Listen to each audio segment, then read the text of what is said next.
At 2:17 p.m., the doctor stared at the chart like it had insulted him. The ultrasound gel was still cold on my stomach when he placed the probe down and tapped a line on the consent screen. My husband leaned back in the vinyl chair, smiling, like he already knew the punchline. "According to this record," the doctor said, "your husband has full medical power of attorney as of March 3. I never signed anything in March. The printed authorization number A44729 sat under my maiden name. If that document held, I would not get a say in what happened next."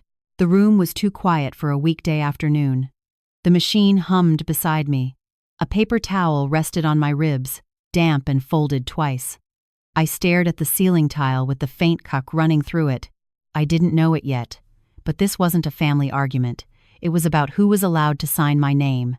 The doctor cleared his throat and turned the tablet slightly away from Ethan. He did not turn it away from me. "I need to verify this before proceeding," he said. Ethan shifted in his chair and crossed one ankle over his knee. He kept smiling. He reached for the manila folder on the counter and smoothed the top page with his palm.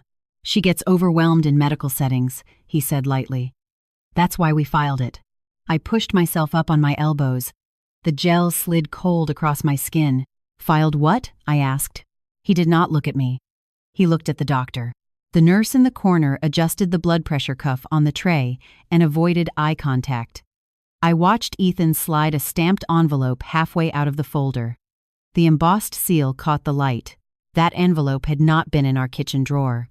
"Can I see the full document?" I asked. The doctor hesitated. He tapped the screen again and zoomed in on the signature line.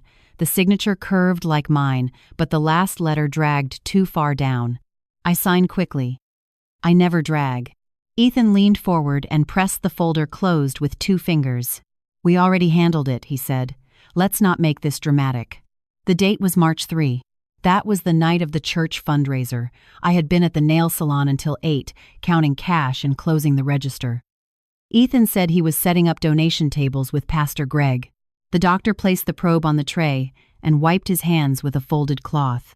"I cannot proceed until compliance reviews this authorization," he said. "Please wait in the corridor." He held the tablet close to his chest as he opened the door. I swung my legs off the exam table and reached for the thin paper gown hanging open at my back. My phone buzzed in the chair where Ethan had been sitting. He grabbed it before I could. "It's just Holly," he said, turning the screen away. I stepped into my shoes without wiping the gel completely from my skin. The hallway outside the imaging room smelled like disinfectant and burnt coffee. 2 women in plastic chairs looked up when we came out. Ethan placed his hand on the small of my back and guided me toward the waiting area. "She doesn't need to worry," he told the nurse at the desk. "I manage her paperwork." I stopped walking. "Repeat that, slowly." The nurse's pen hovered above her clipboard. Ethan's smile flickered for half a second. He squeezed the manila folder tighter against his side. Inside it, I saw the corner of that stamped envelope again. And for the first time, I realized the envelope was addressed to the hospital, not to us. Word count: 844. Next step, reply 1. Continue equals write part 2. Edit equals revise, part 1 tell me what to change. Stop. Continue. Part 2. The clinic waiting room felt smaller than it had 10 minutes earlier. The same beige chairs, the same muted television mounted in the corner. But now every sound seemed amplified: the scrape of a shoe, the click of a pen, the hiss of the automatic doors. Ethan kept the manila folder tucked under his arm. I sat down slowly and wiped the drying gel from my stomach with a thin tissue. My hands were steady. That surprised me. The stamped envelope edge was still visible. The front desk supervisor stepped out from behind the glass window and approached us with a tablet in her hand. Her name tag read, Carla Ruiz. "Mrs. Dalton?" she asked. "That's me," I said. She glanced at Ethan before she spoke again. "Our compliance department needs to review a document filed on March 3. We'll need a few minutes." Ethan shifted his weight and gave her a reassuring smile. "I already explained," he said. "She gets confused with paperwork. I manage her decisions now." 2 women across from us looked up from their phones. A nurse paused at the medication cart near the hallway.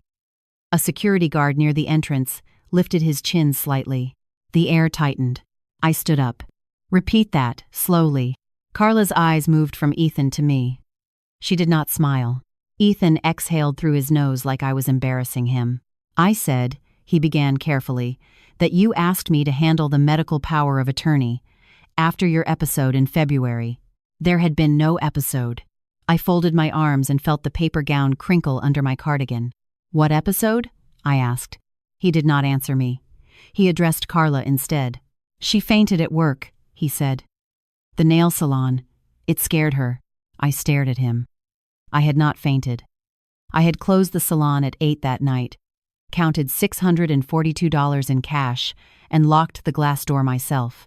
Carla tapped her tablet once and nodded toward the corridor. Mr. Dalton, she said, we'll need you to wait here. Mrs. Dalton, please come with me. Ethan's hand shot out and caught my wrist. We're married, he said. You can't exclude me from her file. Carla did not raise her voice. We are verifying authorization, that is procedure. She gestured toward the compliance office down the hall. The nurse and the 2 waiting patients were openly watching now. The security guard had taken 2 slow steps closer. Ethan released my wrist but did not let go of the folder. I'll bring the original, he said quickly. It's right here. He opened the folder halfway. Inside was a red tab divider with a white label. March 3. The tab was clean, straight, recently printed. I leaned closer. That's not how I label files, I said quietly. At the salon, I write dates in blue ink. Slanted. Always upper right corner. Not typed. Never centered. Carla extended her hand. We'll need to examine that document, she said. Ethan hesitated just long enough to make it obvious. Then he handed it over. The red tab caught under her fingernail as she pulled the pages free. A stapled packet slid forward. The top page bore my full legal name. Under it, the line read, Medical Decision Authority Transfer effective March 3. Carla flipped to the signature page. Do you recognize this signature? She asked me. I stepped closer. The paper smelled like fresh toner.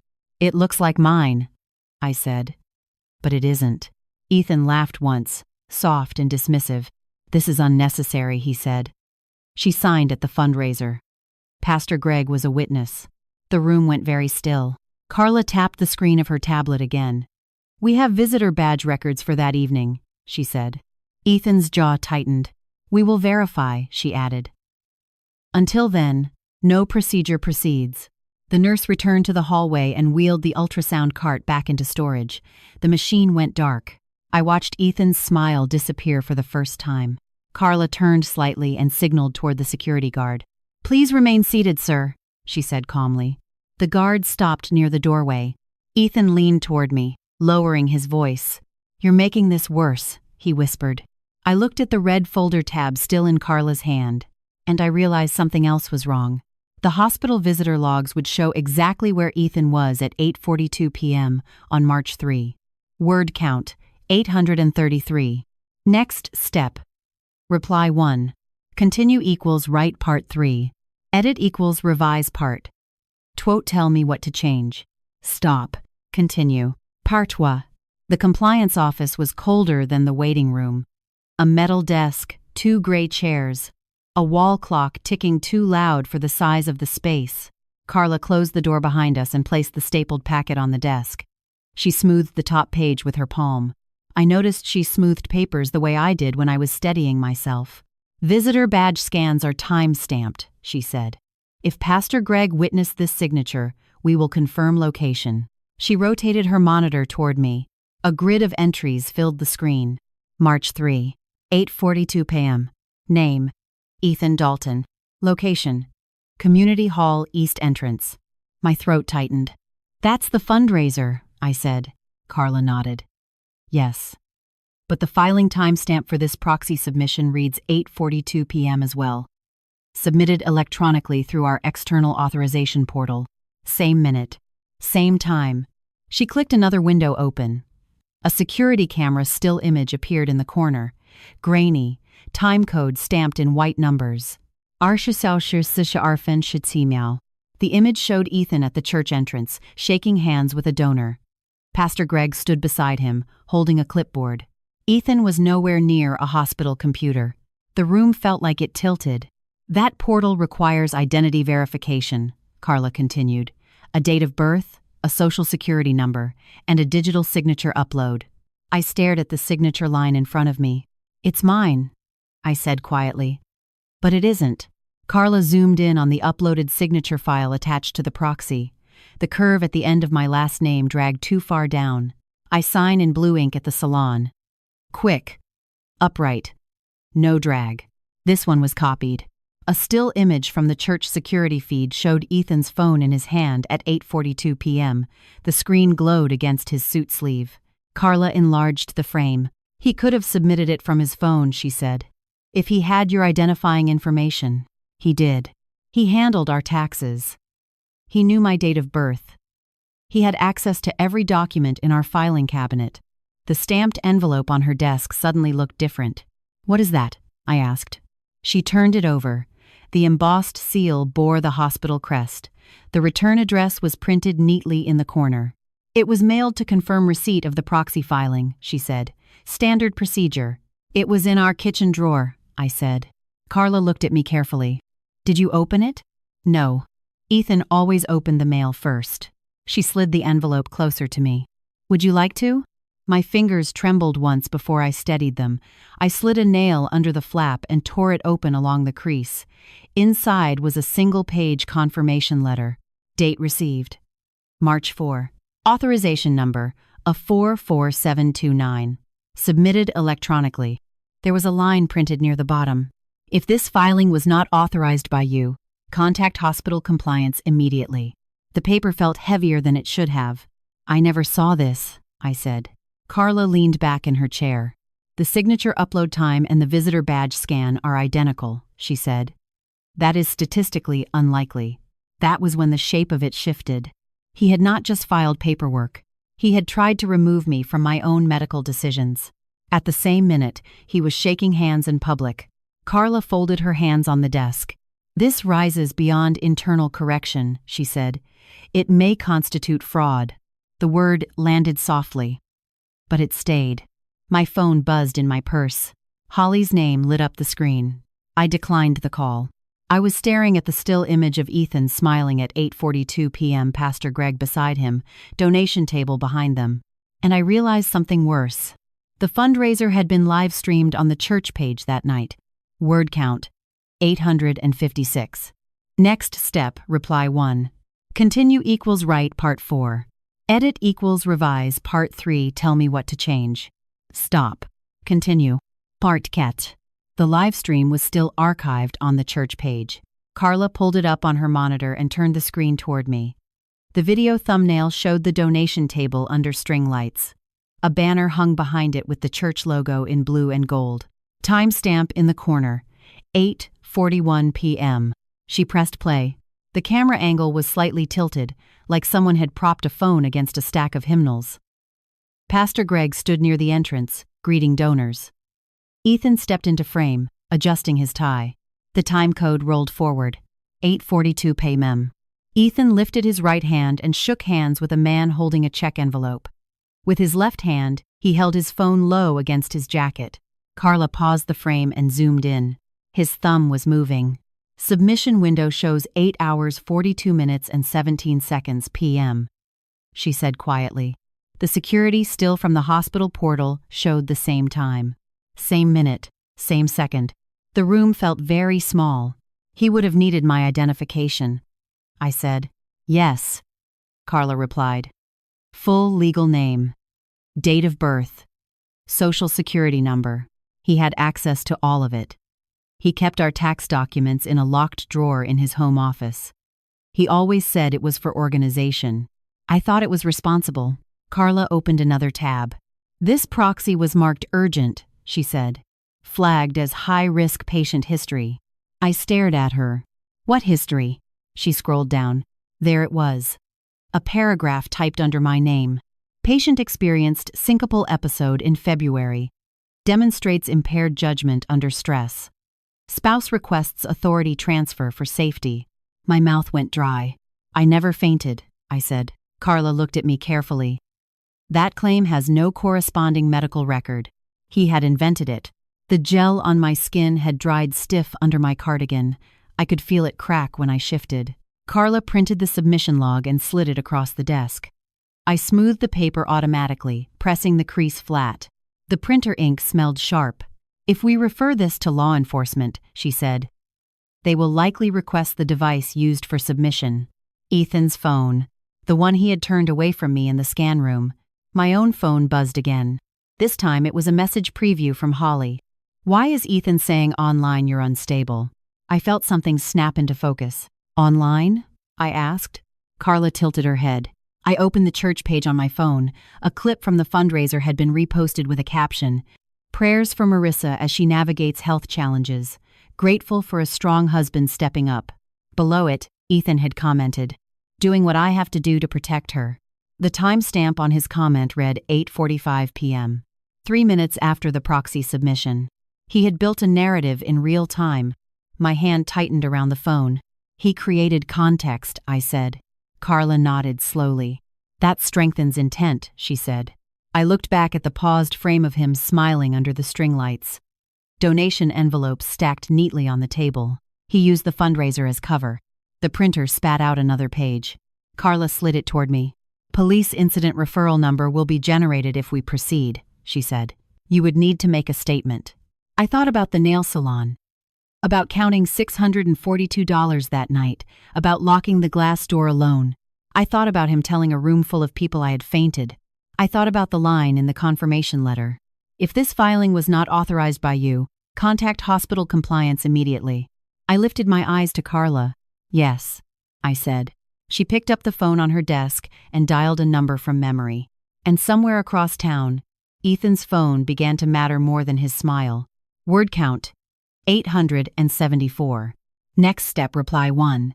Continue equals write part 5. Edit equals revise. Part 4. Tell me what to change. Stop. Continue. And par sync. The church lobby smelled like coffee and lemon cleaner. String lights were still woven through the banister from the fundraiser setup. A folding table near the entrance held donation envelopes stacked in neat rows. Ethan stood near the center of the room, laughing with a couple from the real estate board. Pastor Greg was beside him, holding a clipboard against his chest. I stepped inside alone. The stamped hospital envelope was in my hand. Ethan saw me and smiled like this was a surprise party. "You shouldn't be here," he said lightly. "You need to rest." Several heads turned. A woman near the coat rack lifted her phone without meaning to. "I'm fine," I said. Pastor Greg shifted his weight. "Marissa, we've all been praying," he began. "For what?" I asked. Ethan stepped closer and lowered his voice. "But not enough. She's had a rough few months," he told the couple beside him. "Fainting spells, stress episodes." There it was again. A circle formed without anyone announcing it. Donors, volunteers, 2 teenagers from the youth group. The hum of conversation thinned. "You filed a medical proxy in my name," I said. "At 8:42 p.m. on March 3. His smile tightened. "We handled that," he said. "You asked me to." I held up the stamped envelope. "This was mailed to our house," I said. "Confirmation of submission." Pastor Greg looked between us. "Submission of what?" Before Ethan could answer, the front doors opened. 2 uniformed officers stepped inside, 1 male, 1 female. Their radios crackled softly against their shoulders. The room went still. "Ethan Dalton?" the female officer asked. Ethan's jaw shifted. "Yes?" She held a folded document in her hand. "We have a warrant related to a fraudulent medical authorization filing. Incident number 23 to 5187. The number hung in the air. Pastor Greg lowered his clipboard. "What is this?" Ethan demanded. The officer unfolded the paper and read clearly. On March 3 at 8:42 p.m., a medical decision authority transfer was submitted under the name of Marissa Dalton without verified consent. Murmurs spread through the lobby. Ethan laughed once, sharp and forced. "This is a misunderstanding," he said. "My wife gets confused with paperwork. I manage her decisions." I took 1 step forward. "Repeat that," slowly. Phones were up now. Not hidden. Not subtle. The male officer stepped closer to Ethan. "Sir, please place your hands behind your back." The metal cuffs made a small, clean sound when they closed. The couple from the real estate board stared at the floor.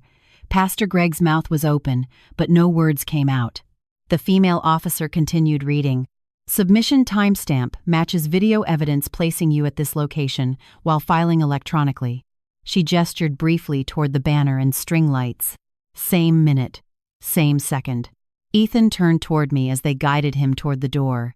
"You're blowing this up," he said through his teeth. "You don't understand how bad this looks." I watched the red and blue lights flicker through the stained glass windows. "It looks exactly like it is," I said. Outside, the patrol car door opened. The stamped envelope crinkled in my grip. Pastor Greg finally found his voice. "Marissa," he said quietly. "We didn't know." I nodded once. "I know," I said.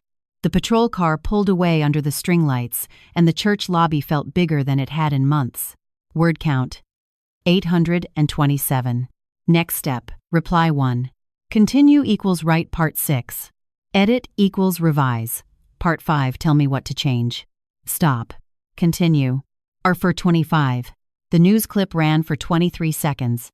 Someone had posted it before the patrol car reached the main road. The caption was simple: fraud arrest at local fundraiser. The incident number was visible if you paused at the right frame. I did not share it. Hospital compliance issued a formal statement 2 days later. The proxy filing was declared invalid. My medical decision authority had never legally transferred. The authorization number A44729 was flagged as fraudulent in their system. Carla called me personally. "You are restored as sole decision maker," she said. "There will be a hearing regarding charges." I thanked her and wrote the date down on a pink salon receipt. $612 that morning. Pedicure rush before spring break. Life does not pause cleanly for betrayal. At the salon, Holly leaned against the counter and watched me file a client's nails. "I saw the video," she said carefully. "I figured," I replied. She glanced at my left hand. "You okay?" I pressed the emery board flat and moved it in one steady stroke. "I'm clear," I said. That was the word that mattered. Clear authority, clear record, clear lie. Pastor Greg called later that week. His voice sounded smaller than usual. "We've taken the fundraiser video down," he said, "and the church page has issued a correction." I pictured the string lights, the donation envelopes, the moment everything froze. "Thank you," I said. There was silence on the line. "We're sorry," he added. I did not make him say more. The legal process moved forward without spectacle. There were filings, statements, device requests. Words like intent and submission time entered conversations that used to be about dinner plans. Ethan's real estate listings disappeared from his agency page within a month. I did not comment on that either. 3 weeks after the arrest, I returned to the same imaging center. Same weekday afternoon. Same hallway that smelled like disinfectant and burnt coffee. The clinic waiting room looked ordinary again. Carla met me at the front desk and handed me a new consent form. "No proxy on file," she said. I smoothed the paper on the counter before signing. Blue ink. Quick. Upright. No drag. The nurse led me back into the scan room. The machine hummed to life. The lights dimmed slightly. For a moment, I stood still beside the exam table. This time, no one stood between me and the screen. The procedure lasted 12 minutes. When it was over, I peeled the hospital wristband from my arm and folded it once before dropping it into my purse. In the parking lot, I sat behind the wheel and opened the glove box. The stamped envelope was still there. I placed it flat inside, closed the compartment gently, and rested my hands on the steering wheel. The engine ticked softly in the afternoon heat. No one else was holding the paperwork anymore.